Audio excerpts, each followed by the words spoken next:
पंचायत समितीतील महापुरुषांच्या दालनाच्या देखभालीकडे प्रशासनाचे अक्षम्य दुर्लक्ष, याउलट अधिकारी आणि सभापती, उपसभापती यांच्या दालनाचे सुशोभीकरण.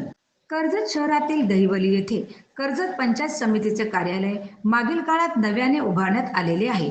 याच कार्यालयात तळमजल्यावर महापुरुषांच्या प्रतिमा असलेले दालन आहे.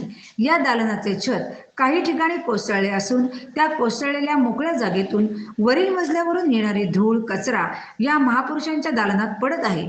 त्यातच एखाद्या व्यक्तीने अनवधानाने चुकून दुसऱ्या किंवा तिसऱ्या मजल्यावरून पाणी अथवा अन्य काही टाकल्यास ते थेट खालच्या मजल्यावरील महापुरुषांच्या दालनात तथा त्यांच्या प्रतिमेवर उडण्याची दाट शक्यता आहे. त्यामुळे या महापुरुषांचा अपमान होऊन अनुचित घटना घडू शकते. खेदाची बाब म्हणजे याबाबत मागील वर्षीही तत्कालीन गटविकास अधिकारी यांच्या ही बाब निदर्शनास आणून दिली होती.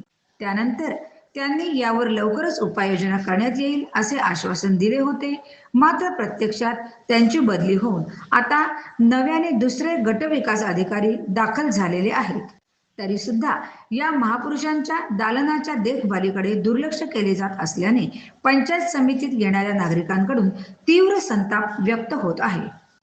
तरी या सर्व बाबींची दखल घेऊन या दालनाची त्वरित देखभाल दुरुस्ती करावी अशी मागणी जोर धरत आहे. याबाबत गटविकास अधिकारी सुशांत पाटील यांच्याकडे विचारणा केली असता त्यांनी हुतात्मा स्मारक दालनात जी पडझड झाली आहे त्याच्या दुरुस्तीसाठी निधी उपलब्ध नाही, निधी उपलब्ध झाल्यावर सदरचे काम करण्यात येईल असे सांगितले.